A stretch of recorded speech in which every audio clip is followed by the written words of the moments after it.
All right. Wonderful. Welcome, everyone. We are going to just wait a few moments to let a few people sign on and join us.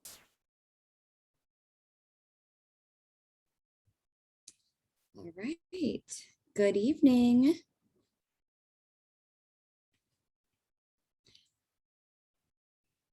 Wonderful. We see people joining. It is 6 p.m. here, California time. And some of you may be joining us from the East Coast, so potentially 9 p.m. for you. All right, it looks like we have a pretty good number of folks here. Good time to start, you think? Awesome. Okay, so good evening, everyone. Welcome to our Colledge talk. Do you see what I see? A closer look at the UC application, which is part of our college admission literacy series, a series dedicated to bringing students and families better information about higher education and better access to college admission. My name is Brittany Quinones, and I am an application specialist at Colledge. We're thrilled to have so many of you students and parents joining us tonight. We have a great speaker lined up for you, but before we get a little too far into tonight's talk, I'm going to launch a poll to get a sense of what's on your mind to make sure we cover everything that you're wondering about. So my team is going to help us drop the poll here, and we're just going to give about a minute or so to gather a few of your responses. The question is, what topics are you hoping to learn about tonight? We'll give about 60 seconds or so. We have common mistakes, how to utilize your activity section. Obviously, this is focused on the UC application. So a few questions about what admission counselors might be looking for and any other topics that come to mind. So feel free to click really quickly, see how our responses are looking. We have our colleague, Tim, who is helping us behind the scenes. Thank you, Tim. Is it looking good? Can we share? Yeah, we'll just do one, maybe 10 more seconds. 10 more seconds. All right, perfect. Let us know what you are wondering about tonight. All right, let's share those responses. Let's see. Okay, so what I can tell from the poll here is that a ton of you are here to learn more about what the most common mistakes are. We totally have you covered on that. Second, how do I best utilize the activities section? My personal favorite part, 67 of you are interested in learning about that. And the rest of you are kind of split in learning about all the other options tonight. So we will absolutely get you the answers that you need and that you are seeking. But just a few more notes before we get started. This session is being recorded and it will be sent out to all of you, but we do obviously encourage you to be present during the live session. But if you're someone who's streaming or watching us on YouTube, we are going to drop the Eventbrite link into the chat box now. So take a second to fill out the form to get your copy for the recording later. I'll drop that in the chat right here. Wonderful. And overall, our goal here tonight is to reach as many members of the community as possible with relevant college-related information. So please feel free to send us a comment in the chat box to let us know if you're finding this useful. And again, if you're streaming on YouTube, hit that like button. Tonight, we will keep track of your questions, and Tim and I will help facilitate Q&A at the end of tonight's event. If you don't know where the Q&A feature is on your Zoom, just roll over your mouse at the bottom of the screen and you'll see a little icon labeled Q&A. We will absolutely leave time at the end for your questions, and I want to encourage you all to submit anything that comes up along the way.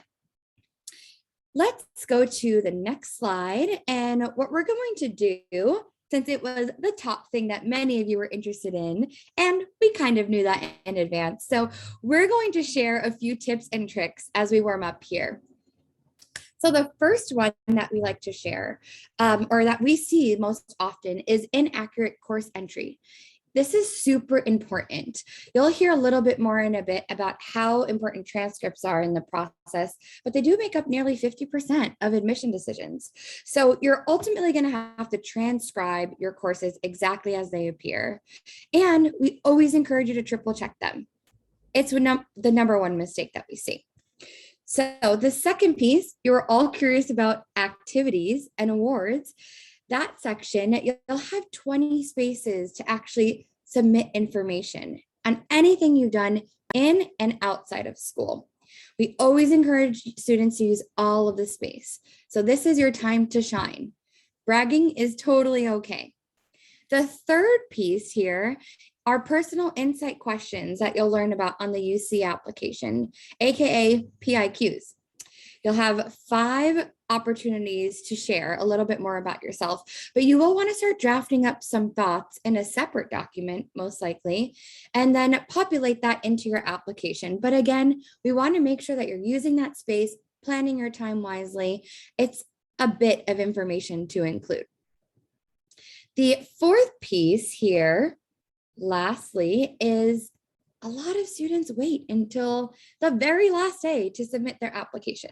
But we're basically here to share that the application is open, right? We are basically at the end of October, and the deadline's about a month away at this point. So what you can start doing is getting into your application and really begin touching things up over the next few weeks so that you're avoiding submitting at the last chance. What we learned and what we know is that UCs get thousands of applications. So last year, the application went down in the last few days. And we all know how bandwidth issues are, right? Since the pandemic. So same rules apply here. You want to really get into the application and hopefully submit a few days sooner than the deadline. So those are the top 4. We have plenty more to share, but I hope you remember them and you can go back to the recording later and watch. At this time, without further ado, I am pleased to introduce our host tonight and my colleague, Tina Nguyen, who comes to us with many years of application reading experience as a previous admission officer at USC and an external reader at UCSD. Take it away, Tina. Awesome. Thank you so much for the wonderful introduction, Brittany. And hello and welcome again, everyone. Like Brittany mentioned, my name is Tina Nguyen, and I'm also an application specialist at Colledge with my colleague, Brittany, as well. It's a pleasure to share the space with you all tonight as we move forward into a high peak admission application period this fall. It is truly a perfect time to come together to share this information as deadlines for the UC application will soon be approaching next month. For any of those who are out there who don't know us yet, Colledge is a private college admissions advisory group. We're a team of experienced admissions professionals who work closely with students and their families anywhere on their path to higher education. Our work helps students identify and apply to best fit colleges and ignite their deeper potential. If you're interested in connecting with us, we're going to go ahead and drop the link into the chat box right now as well. So what you see here on this table is pretty exciting data showing a few of our student outcomes working with Colledge. As an example, you'll see that UCLA's admit rate is right at 12%, but Colledge students were admitted at 34.8%. Similarly, UC Berkeley's admit rate, my very own alma mater, so go Bears, is at 16.8%, but students working with us were admitted at a rate of 46%. That's more than double the chances of success. You'll also notice that Northwestern's admit rate is even higher with more than triple. But as you'll often hear from us, it's really not all about the numbers, it is, because we're deeply focused on fit. We call it the best right fit. By working with your child and taking the time to understand their interests, strengths, and goals for their future, we partner with our families to set up all our students for successful and rewarding college process. So let's go ahead and go to the next slide at this time. So before we dive into more of the UC application, which I know all of you all are here for tonight, I want to invite each of you to join us for our next event, the Junior Year Jumpstart, which will be held next month on Sunday, November 28th at 6 p.m. Make sure to come join us because you don't really want to miss it. I'm going to go ahead and also drop this link into the registration link into the chat box as well. Awesome. So now it's in the chat box. Let's go ahead and go to the next slide. So like mentioned, we are going to spend most of our time together tonight walking through the UC application, but we want to share some pertinent news and updates about this particular UC application cycle first. As many of you have probably heard, the UC system is a test-free for applicants this year and also beyond. You might notice the UC application will give you the opportunity to self-report your UC and ACT scores on the application. However, they will not use these self-reported scores to make admission decisions or award scholarships. If you've taken these exams and chose to report your scores may be used for course placement after you enroll. But to emphasize again, test scores will not be considered or used to make admission or scholarship decisions. It will not make a difference at all. Also, if you do plan to self-report your scores, be sure to enter your scores exactly as they are reported by the testing agency. And if you've taken the exam multiple times, self-report only your highest overall score from a single test date. As the applicant pool increases, the process becomes more selective. So it is even more critical to spend more time on your application to make sure you're highlighting who you are as a student and applicant, as well as all that you've done. There are many majors to choose from for each UC campus, so be sure to select a major that you are the most interested in. Keep in mind, the major that you select when applying plays a role within the admission application process. For example, in the past years, approximately 85% of applicants selected the top 12 majors when applying to UCI. So again, be sure to do some research and be aware of the majors that you're selecting through the process. Let's go ahead and go on to the next slide. So like Brittany mentioned earlier, we're going to be talking a little bit about just the breakdowns. And so on this slide, as you see, you'll be able to see an overview of how admission applications were reviewed before many institutions made their processes test optional in comparison to how they may be made now. Each college really has their own unique review processes, but this is simply an overview of how the review process works at many schools. You'll see here that regardless whether test scores are considered or not, students' transcripts and their academics, like Brittany mentioned, is a main pivotal point in the review process. When evaluating transcripts, many schools will also look at the transcript in the context of their high school, which means they will consider the types of course taken and those that are offered, in addition to their rigor. The UC process is also going to look differently since test scores will be at 0%, since test scores are, again, not considered for admission or scholarship decisions at all. Although the transcript is a main pivotal point in the review process, the activities and essays will be the centerpiece of your application since it is what differentiates you from other applicants. Also, with UCs in particular, as I mentioned earlier, be aware of the impaction on majors since there are many majors to really choose from through the process. Awesome. Next slide, please, Tim. So on this slide here, you'll see a number of helpful links ranging from freshman application guide, personal insight questions, what you need to know before you apply, some application tips, as well as UCSD colleges rankings, simply because in the process you are required to rank the various colleges specifically in UCSD. So with all these various links, this will be sent out after in addition to the recording. So just stay tuned with that. We'll be sure to send it out to every single person who's signed up so far. Awesome. And with the selection process within the UC application process, it is done individually by each campus. And so we've also provided here some helpful links of admission presentations for various campuses. While all UC campuses use the same factors to evaluate applications, they often apply these factors differently. So be sure to, again, really make sure to review some of these resources since each selection process for each campus can look a bit differently when looking at that. Wonderful. Thank you, Tina, for getting us started and getting us to start jumping in and thinking about a lot of this. But the first thing that I want to speak of before we really get into the application is that we're not working for the University of California here. This is a walkthrough of the application informed by our own experience as independent counselors. So this is what Tina and I actually do with students here at Colledge. We will not be talking about transfer applications. So if you're actually interested in that, I do recommend that you reach out to us independently to discuss your specific situation. So we have a few things listed here before you begin. Your official transcripts, we mentioned them so many times at this point, so you should definitely have that ready. Your most recent and updated list of activities. Potentially, you might have worked on them for another application, or maybe you have a Google Doc with some things listed out. Anything like that is going to be extremely helpful because, as we mentioned, you're going to want to transcribe those over to the UC application.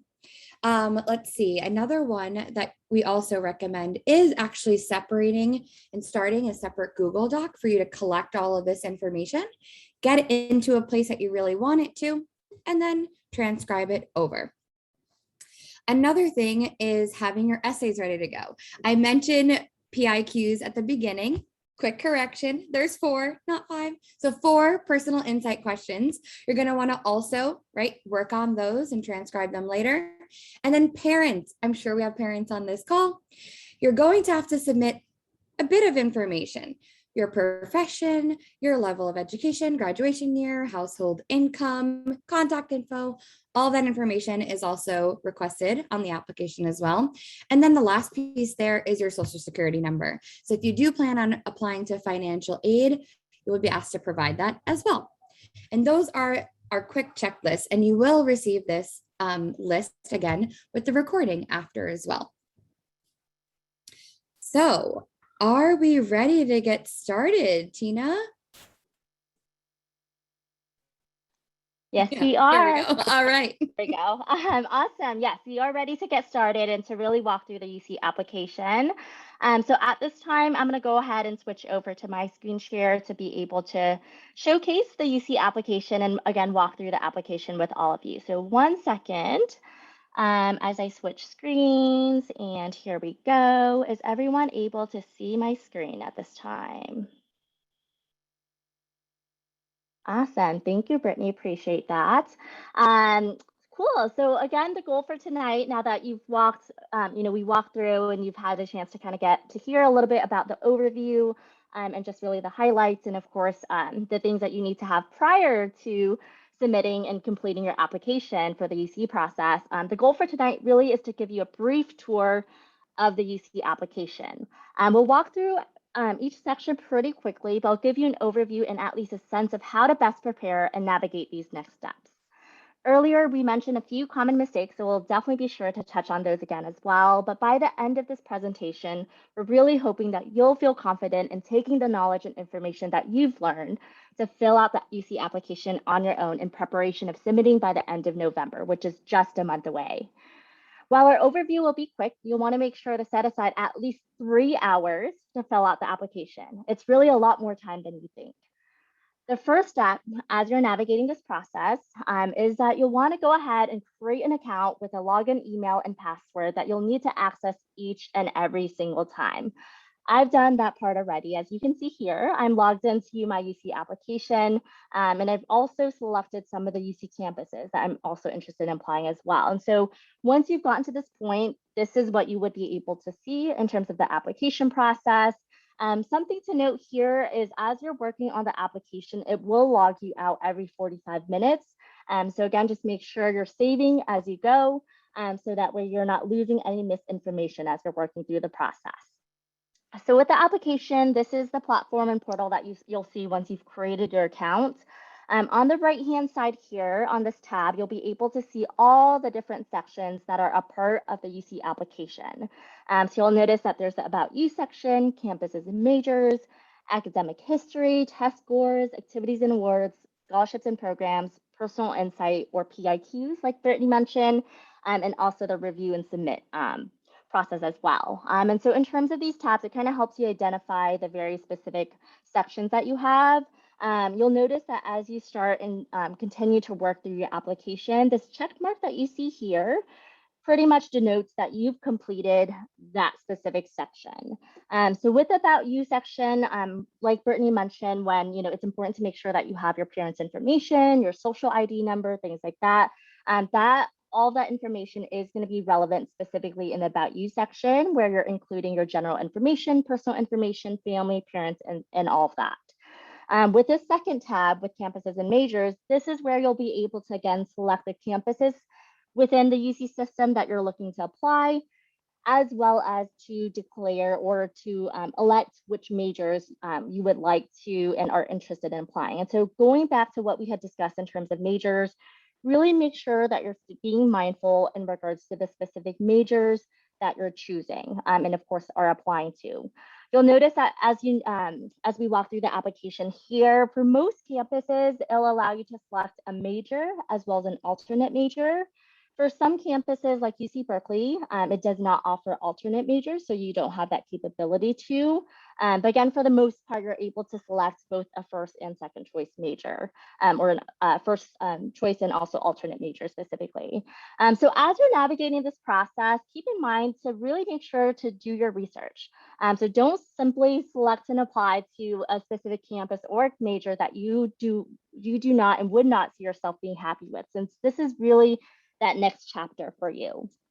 In addition to that, in the case you really are not sure which major that you might be interested in, there is an undeclared option. And so again, if you really don't know which specific major you might be interested in, that is perfectly okay. Many students apply to undeclare. And so again, if you are navigating a variety of interests and are really not sure, again, make sure and keep in mind that that is an option for you. As you're navigating this process, again, the biggest thing, as we had mentioned previously, is be aware of the major impaction. And so if you do need help in regards to navigating this process, again, be sure to reach out to Colledge, where we'll always be more than happy to help you. So this really summarizes the campus and major selection process. In addition to that, within the UC application, there's also the academic history portion. And so going back to the common mistakes, this is where you'll really want to make sure to be concise and specific as you're working through this process. So in terms of requirements for the UC process, keep in mind that A through Gs are required for minimum admission requirements. And so what that means is you must complete 15-year-long high school courses with a letter grade of C or better, and at least 11 of them must be completed prior to your last year of high school. Also, keep in mind that taking approved high school A through G courses isn't really the only way to satisfy these requirements. You also may meet them by completing college courses or earning certain scores on the SAT, APs, or IB exams. So many ways to really navigate this as well.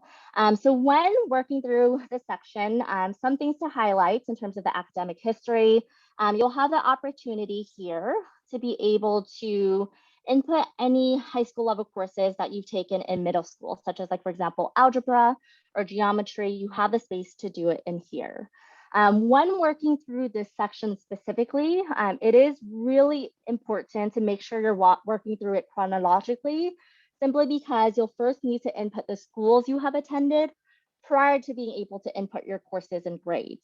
So you'll notice here in terms of the second tab, as I'll make my way over here in terms of high schools, you'll be able to, let's see here we go. So you'll be able to add in all of the high schools that you've attended. So whether that's 1, 2, or more than that, you'll need to make sure to input each and every single high school specifically in here.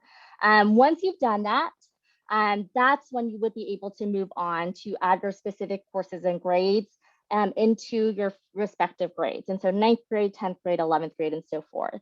As you're working through the section, some things to keep in mind, as Brittany mentioned earlier, you need to transcribe and reflect exactly how it's reflected on your transcript in the section. In addition to that, through the UC process, plus and minus are not considered. So as you're working through this process, so I'm going to go ahead and open up just 9th grade as an example. As you're working through the courses and grades, something to note is the courses are really all there for you already. So you'll want to go ahead and take a look at the various categories such as history, English, and so forth. Again, taking a look and making note of your transcript as well, since you'll want to make sure to reflect exactly what's on there. But you'll be able to just take a look and find the courses that you've taken to then check mark it. And then at that point, also input your grades as well.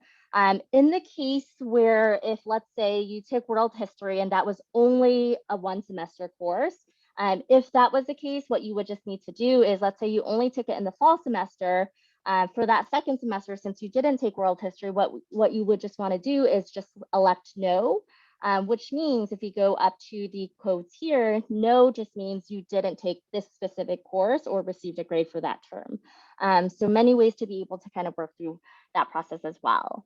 In addition to that, I do want to mention in the case, if you took maybe specific courses that aren't a part of the A through G requirements, that you're not seeing here, it is also possible for you to reflect any additional coursework that you've done in the activities and awards section, which we'll walk through in a little bit, simply because there is an other coursework section as well. So there is that opportunity for you to reflect any other additional courses that you've done outside of just the A through G requirements. A common mistake that we do see oftentimes too is that if you took a summer course and notice that there isn't a provided space for you to add it into the application, what you'll want to first do is you'll need to, again, what I mentioned earlier, to make sure that we're working through the application in chronological order. So you'll need to make sure that you're first editing the high school first, and then going back to input the summer course grades. And so when you're inputting the high schools, some of the questions that you'll see here is, of course, when you attended the high school, and so you'll be able to select the grades. But this specific comment here, I took summer courses after this grade. In the case that you did take summer courses after 9th grade, you'll need to make sure to select that. So that way, again, when you go back into 9th grade, you'll be able to input your specific summer course grades there as well. So again, really critical to be able to make sure to walk through the application chronologically. Something else to note, you'll notice that there is a section for you to be able to add in your CAS ID, which you might be able to see through the additional information section. So I just wanted to mention this. This is only specifically for students who are attending public high schools. Again, it is completely optional, but in the case that you are attending a public high school, this number specifically can be found on your high school transcripts. And the last portion that I just want to touch upon in the academic history portion is going to be the additional comments. So additional comments for the academics can really be used to share anything that you have not been able to share elsewhere in the application, such as, for example, your poor grades in a specific course or year, maybe specific school policies that may have impacted your course selections, or really anything that has happened that may have impacted your specific or in your personal life that may have impacted how you navigated your academics. And so again, this is going to be the space to share. It's not something that's required, but again, if you have additional information, be sure to reflect that there. With the next section is test scores. And so again, I do want to really emphasize one more time. And so like mentioned, in terms of the UC application process, test scores, whether that's the ACT or SAT, are not used to consider admission or scholarship decisions at all. And so again, it's not used to be, or not used at all in regards to the application process. But in the case you do want to report just in regards to maybe course placement and things like that, you have the space to be able to report your ACT, SAT, and also SAT subjects, AP exams, and all the following exams just right here. Now, the most important section that we're going to be spending a lot of our time on is going to be the activities and awards section. So with activities and awards, with this section specifically, as mentioned, this is really where you'll be able to differentiate yourself within the process. Just because you want to make sure to reflect everything that you've done, not only inside the classroom, but also outside as well. So as Brittany mentioned earlier, you have a total of 20 spaces to be able to include everything that you've done, which does include both includes just awards as well as activities. And so with that being said, there's many options that you can really choose from when entering in your extracurricular activities. It really ranges from like honors and awards, educational preparation programs, extracurricular activities, Other coursework, which I know I mentioned earlier as we were working through the academic history section, or volunteering or community service activities, and also work experience. And so again, there's no limit per category. You can simply have the opportunity to list up to 20 in the specific section. You also have, as mentioned earlier as well, you have a total of 350 characters to speak to everything that you've done for that particular activity or award. And be sure to highlight everything, every single thing that you've done. Make sure to describe the activity and also your roles and responsibilities within them as well. It's also important to ensure that you're refraining from using acronyms when completing this section, which is something that we often see as well. Since admission reviewers may really not understand what you may be referencing if you are planning to use any acronyms. And so just to walk through the different categories with you, we're going to go ahead and just take a look at a sample here as this loads.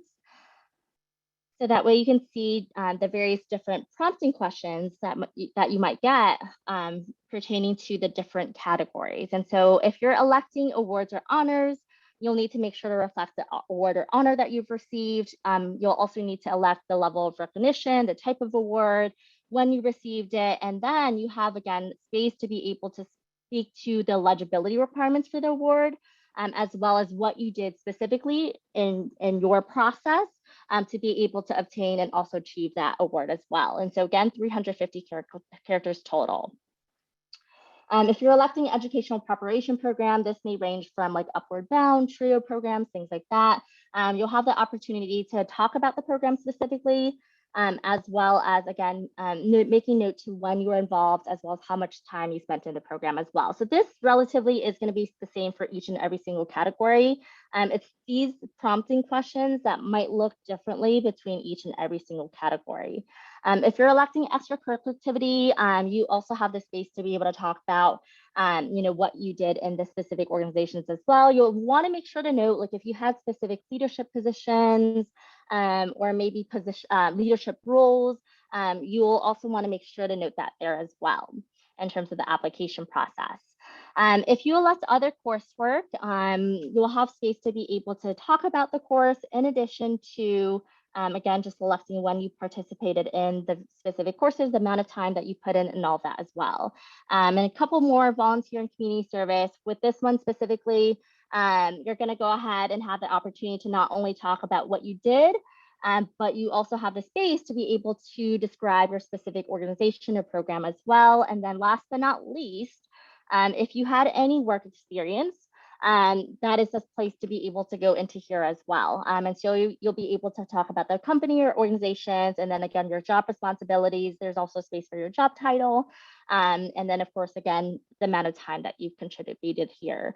Something to note is if you're electing and including work experience, you will have an additional question that will populate at the very bottom here, which is basically going to ask you, how have you used or will you use your earnings? So you'll just want to make notes of, how you are spending your earnings specifically, or maybe, for example, if you're saving it for college and, that experience, you could also, of course, make note of that there as well. So at this time, let's go ahead and just include and add in one specific activity here. So I'm going to go ahead and select extracurricular activity, since the organization that I want to include is going to be Future Business Leaders of America. So many of you might know it as FBLA, but again, referencing back to what I mentioned earlier, you'll want to make sure to refrain from using acronyms, simply because maybe not all admission officers might know that. So with this part, like I mentioned, this gives you the space to be able to really make note of everything that you've done in this specific organization. So in my student's case, Melissa, I was the president and also founder of this organization back in junior year, which was last year. So a couple things, as I'm reflecting, what are some things that I did in here? So I pitched club to school administrators, and again, it was a new organization. This is also during the times of COVID as well, so virtually, to establish first chapter.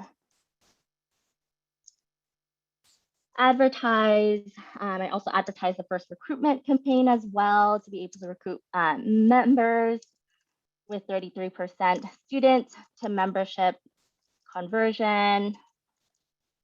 manage daily communications and social media platforms, lead competition training sessions, organize quarterly fundraisers. And that is pretty much all that I did specifically through this organization. And so as you can see here, you really want to make sure that you are being specific. Everything that you've done within the organization, whether that's, like mentioned here, I wanted to make note that it was the first official chapter simply because, again, this is a brand new organization.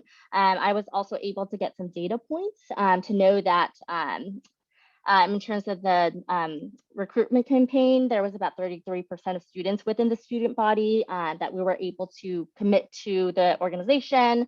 I also took part in, again, some of the communication, social media platforms, things like that. And so you'll, again, want to make sure that you're reflecting everything that you've done through here.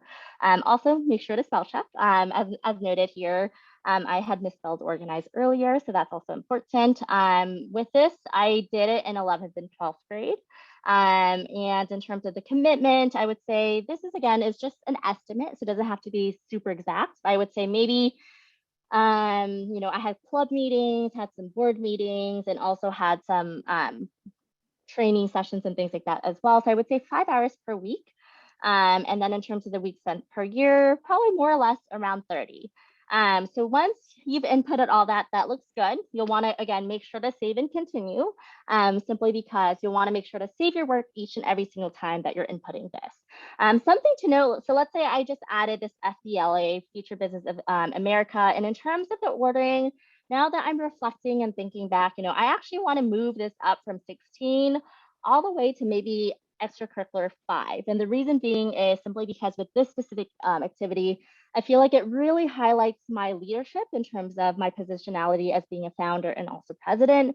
So if I wanted to move this up as my 5th activity, since again, it's something that really highlighted the leadership aspects for me, I would need to copy and paste all of the activities into a Google Doc, delete all of the activities from 4 and on, and then go back to include FBLA and the remaining activities. And the reason why I would need that, or I would need to do that, is simply because in terms of the UC application, once you've input it into the application, you can't go back to reorder it or like easily move it up and down.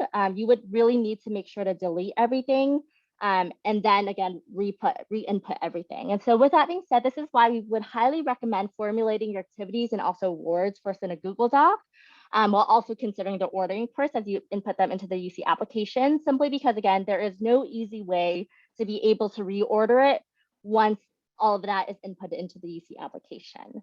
So that's going to be the activities and word section. Again, make sure to highlight everything. You don't necessarily need to use up all 20 space, but you'll want to make sure to not leave anything out that you've done during your time in high school. So again, any involvement, awards, or really anything that you've done outside of the classroom. Once you're done with that section, you'll have the scholarships and programs. And I would highly recommend you to not, just move forward with this category, because this is a chance for free money. You want to make sure to go through the list here that you'll notice and check all that you feel is applicable to you, simply because you really don't want to let free money go to waste. And so again, make sure you're really going through the section and selecting everything that applies to you. In terms of the personal insight questions, or PIQs, like Brittany mentioned earlier, there's 8 questions that you'll have a chance to be able to choose from. And out of these 8, you need to respond to 4 of them. I do want to mention all questions are given equal consideration. So what I would recommend really is for you to make sure you're selecting the 4 questions that you believe will give admission officers the most information about you. So the questions where you feel you can talk about the most. In terms of the word length, it's or word count, it's roughly around 250 to 350 words. Again, I know Brittany mentioned this earlier as well, but it is going to be important to make sure you're first drafting it on a Google Doc, simply because you'll want to make sure to edit it lots before you're submitting your application. It's also important to make sure that you're having multiple eyes reading your statements, so that way you're able to have the various perspectives, as you're navigating the PIQ sections as well. In addition to just the personal insight question, something else that I wanted to mention was that there is an additional comment section. For this one, a little bit different than the one specifically in academic history, simply because for the academic history one, it's focused on your academics. But for this additional comment section, it really allows you to include any other additional information that you might not have been able to reflect anywhere else. And so again, this is not something that's required for you to add. You know, if there is just additional information that you would like to share, I would definitely recommend it, but again, not required at all. So if there's nothing else that you would want to share that you felt you've shared already through the application, there's no need to input anything here into the additional comment section. So once you've completed all the sections as you have gone through, you'll be able to review your application fully before submitting. So you'll notice here, as we go through the application, within the review and submit, you'll notice that everything is pretty much done. I didn't write the essays for personal insight, so that's why that one is not text specifically. But once all of that is done, what you're able to do is you could, again, make sure to check through that everything is correct. Specifically, you know, again, referencing back to the academic history section, this is where we do see a lot of pitfalls in terms of just how the courses and grades are entered in. And so again, you'll want to make sure that this is the most accurate as it can be, as what's reflected on your transcript. And so again, walking through to make sure that everything's accurate, check it. And once this is all ready, you'll need to start the submission process. And so with the submission processes, this is when you'll be able to finalize your application, select submit, and also of course, making sure to submit by the deadline, which again is November 30th. However, again, we do recommend to make sure to submit much earlier, just in the case, you know, if the UC application goes down or anything like that, you're able to still get your application through. Something to note as well that I just want to mention, in the case you would want to download a PDF version of your application just for your records, you could also be able to do that here as well, do the print version. So with that being said, I know that was a whole lot of information as we walk through the UC application. But like we had mentioned earlier, we do want to make sure to get through some questions as well, and to be able to, of course, really answer the questions that you all have for us. And so at this time, I'm going to go ahead and turn it back over to Brittany. Wow, Tina, that was a lot of information. I mean, the UC is pretty long, right? So there's a lot to share about the application itself. Oh, 1 second. My screen was off. Here I am. So anyway, we're back. But what we're going to do now is dive into some of your questions. We had a few that were submitted to our Q&A that I think we should actually answer live.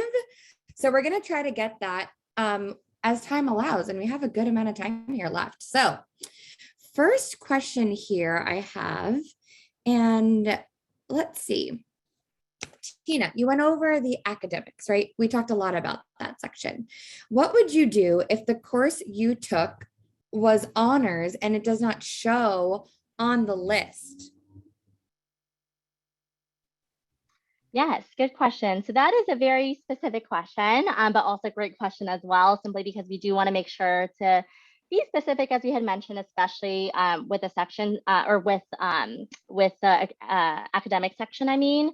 So in the case you're not seeing your courses reflect as is, something to note is within the academic section, at the very bottom, there is an option for you to be able to add in other courses. And so that might be a route to take in regards to if it's not reflecting as honor specifically for the course that you're taking.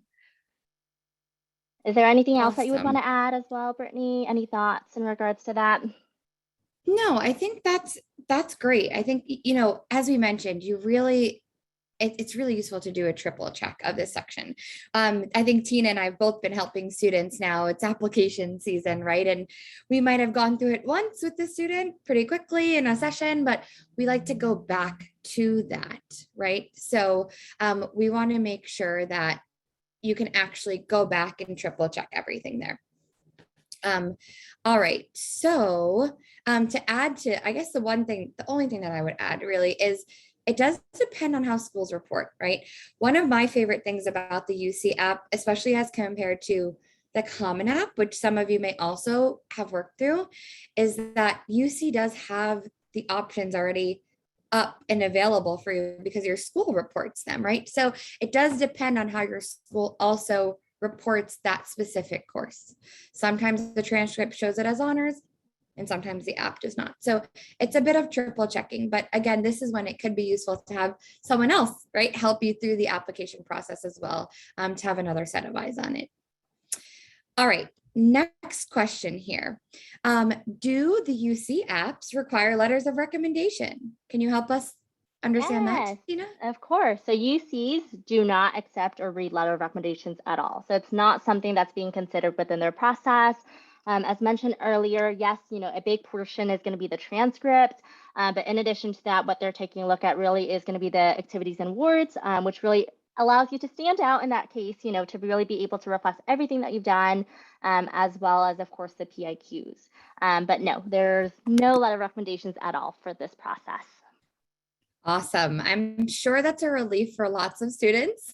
You don't have to get your teachers to do those, but obviously it may be required for other applications if you're doing anything outside of UC. So something to definitely note in that. And we're just going to kind of go through a few of these that I'm seeing populate in the chat. It seems pretty simple in a way. It could be specific to a student, but I think you can give a quick answer to this, Tina. So if I was a member of National Honor Society and I only attended one meeting we had, should I include it? Should I include the hours I spent applying? Tell me a little bit about that. Yeah, so the answer is yes. So you'll always want to make sure to reflect everything that you've done within the application. Maybe this is something perhaps you can kind of think about the ordering, in terms of the activities, because you'll want to, of course, make sure to reflect everything that you've done and have, committed to in terms of a lot of time, leadership positions, perhaps maybe towards the top. But even if you've only attended one meeting and are just starting to be involved with National Honor Society or NHS, it's still something that you're doing in high school. So yes, you most definitely should still reflect that in the application process. And of course, in terms of kind of the hours and things like that, again, it's not asking for specifics, just estimates. And so if you're spending time in terms of the application process or just, in terms of navigating the organization itself, it's still something that you should still be able to reflect in there as well, in terms of the activities. Absolutely. I totally agree. And I also think you have 20 spaces to fill in. And so if you're kind of having questions about that, again, I think the recommendation that Tina gave about putting everything into a separate Google Doc is really key, because then you can start moving things around, kind of thinking about which one is more meaningful, which one do you spend more time in. That's where you can do all the movement before you actually go and submit it all to your application. So that is great. Let's see what else is in here. So how about AP scores? Can you share a little bit more about, how do I choose which ones? Do I have to share all of my AP scores? What do you think about that? Yeah, of course. So in terms of AP scores, no, you can choose which one you would like to share through the UC application. I would say most UCs, in terms of being able to get credit, it's typically 3, 4s, and 5s, if anything. But you, again, don't need to share everything. It's just what you would like to share with the admission offices through the UC process. Awesome. Okay, let's see. Another good one, which we went over a teeny bit, but we might want to just go over one more time. If I've taken a class at a community college, where do I enter that information? Yeah, that's a great question. And I totally forgot to go over that actually in the academic section. And so in addition to, of course, inputting your high schools, you could also input colleges that you've attended as well through the process. And so right in the academic section, right after you're able to input your courses and grades for 9th through 12th, the tab you might have seen earlier is to be able to input your colleges. And so again, to your point, Brittany, or to the points question, again, if you have taken any college courses, there is definitely space for you to be able to enter it there. But the first step, again, thinking about chronologically for the academic section, is you'll need to make sure to input the colleges that you took these courses at. Then at that point would be able to input the grades for the specific terms that you may have taken college courses for. Awesome. Okay. We have about 10 minutes. So let's do another speed round of a few more questions, and then we're going to allow a little time at the end for you all to give us feedback. But if a student is a junior now, how soon can they create an account, and when can they start filling it out before submitting it in their senior year? Sorry. Yeah, so in terms of at least the application, even as a junior, if you wanted to just start early and kind of get a sense of at least the questions and things like that, you could definitely go in and just take a look at the application itself. But in terms of the filing period, you would be filing or submitting your application basically between November 1st and 30th for the UC application specifically. And so even if you're working on your application right now, you won't be able to submit, of course, through or until November 1st. And then again, the deadline is going to be November 30th specifically. But again, making note to what we had mentioned, we would make sure and really recommend to make sure to submit those early, simply because just in the case that, the portal is down or something happens, then again, it would be important to make sure that all of that is submitted prior to then. Okay. All right. So PIQs, we've been mentioning this a few times, right? Where can we find the PIQs to start preparing responses? Yeah, so in terms of the PIQs, it's going to be on, of course, the UC application. But if you also just go to the UC application website as well, you'll be able to note it there. Is there anything else that you would say in regards to that, Brittany? Yeah, I would say if you're a senior, right? You can obviously at this moment log into the application, copy those questions on over, and also you can Google it. Nearly everything is available via Google. So you can do UC PIQ questions and you can get that information there as well. So there are a few different ways there. Let's see, another one is for activities and award sections. Should I mention things that I'm planning on doing as a part of an organization or a club? So this might be for a student you're just starting, right? Your senior year, at the beginning of your senior year. Should they include information that hasn't really occurred yet? Yeah, so if it's like a position that you have, for example, and may have haven't had specific responsibilities, but it's still a position that you had during that year, yes, I would definitely recommend still making note of that leadership position, or whatever position that may be. But in terms of the application, you want to make sure to reflect things that you've done so far. And so in the case, by the time additional additional roles or responsibilities are added before that submission deadline of November 30th, I would definitely recommend making those updates there. But in the case that you haven't participated or done something by that deadline, just to make sure to note things that you've already done so far for that. All right, let's see. I think I'm going to respond to two more here. Okay. And this is Sounds back good. to activities and honors. Yeah. But I do think this is pretty Very important. important. I know we've said it a few different ways, but what way do I list them? Is it chronological? Like, which one is most important to decide how I can list my activities? Of course. I think some things to kind of consider as you're thinking about the ordering is one, your levels of commitment. So admission offices really look for consistency. So, being able to stay involved, for example, throughout your years of high school. So that's one way to think of it. In addition to that, maybe considering two specific leadership positions or roles and responsibilities that you've held specifically within that organization as well. And so, I would kind of find that balance between the levels of consistency that you've had through your years in high school, as well as your leadership involvement.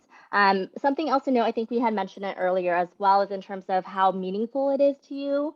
So, if you've been committed to this organization or awards or honors or whatever that may be, maybe that's something that you would consider maybe putting higher. So that way, in terms of some of the lower activities, it might be, activities or organizations that you might not have stayed committed to throughout your time in high school or have only been involved for a shorter period of time with that. But those are some things I would know. Any other thoughts on that, Brittany? I guess the only piece that I would just share one more time, we probably went over it at the beginning, but this application does take quite a bit of time to actually complete, right? So we do recommend that you set aside about 3 hours to actually do all of this together. And it could take more, right? If you are writing everything out, doing your personal insight questions, like it really could take a bit of time to even just put the information into the application itself and go through all of the pieces. So my only recommendation is really go with your gut, try to put everything in and then kind of think to yourself, is there more that I can add a few times along the way? And that should be helpful. And don't feel like you have to submit it right away, right? Double check all of those things that I mentioned. Let's see. I think that is all for questions. We'll try to type a few. Tim is going to help us type a few of your answers before we close. But I think the last one that we have is, what advice do you have on the personal insight essays? What do UCs really look for in those? Yeah, I think the biggest thing when navigating PIQs is they want to learn more about you. Like in terms of the application, of course, transcripts, those are the courses that you're taking. Of course, with activities, are able to kind of see a different perspective in terms of things that you've done outside of the classroom. But with the PIQs, this is really a way for you to, take it as a way where you're speaking directly to the admission officers and to the UC campuses. And so again, as noted in terms of the PIQs, there's no specific, you have an option of 8.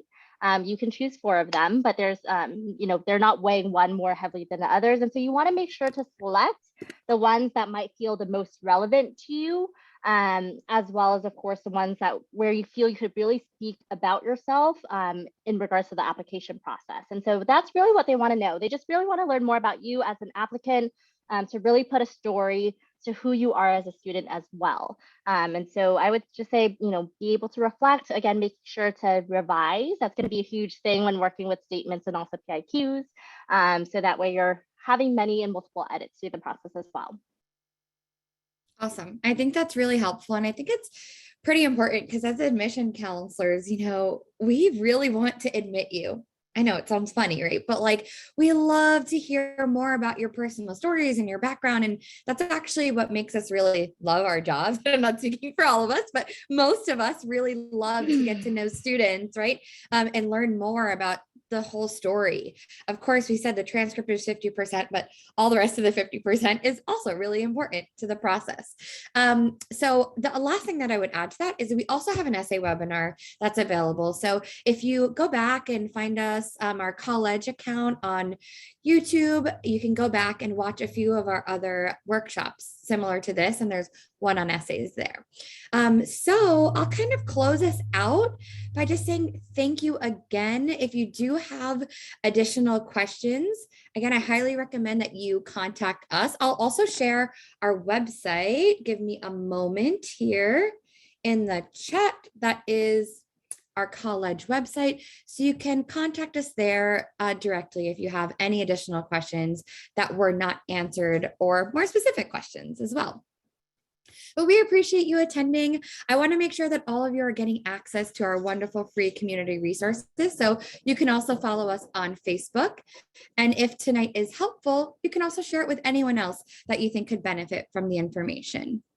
The next thing we have is another Colledge talk, the Junior Year Jumpstart. So that's coming up on Sunday, November 28th, again, in about a month. The talk is designed for juniors themselves and their parents who are eager to learn about the process and eager to apply. So I'm going to put this link in the chat box right now for that event for junior parents. And we also have a Colledge live series, as I mentioned. So we will be coming back to you in the spring with our 2022 season. Make sure to, again, follow us on Facebook and other social media platforms. I will share that link in the chat in a moment. Here we go. Oh, Junior Jumpstart. Thank you, Tina. Thank you. And then we're going to launch a poll. So Tim, let's launch the poll here. We would just love a bit of your feedback. So we would just take a few minutes to help us complete this. So a little bit about which topics are the most helpful, which one would you like to learn more about? And then we'll also share the events link for more upcoming events. And there you go. It's in the chat already. Thank you so much, Tina.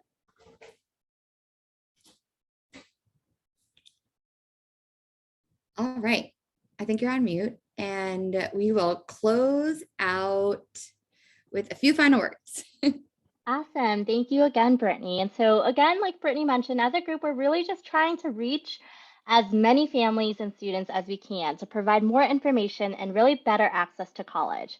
I want to thank you all again for joining us tonight and for sharing this webinar with your friends. Applying is always so much more work than any student thinks.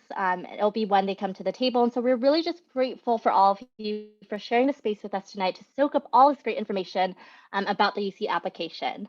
I also want to give a big shout out to Brittany as well as Tim for their assistance and support. And so for those of you who are joining us, if you again if you feel you might need more information, as mentioned earlier, we're going to be having another college talk, the junior year stump start on November 28th. And so thank you again, everyone, and we hope you have a wonderful evening.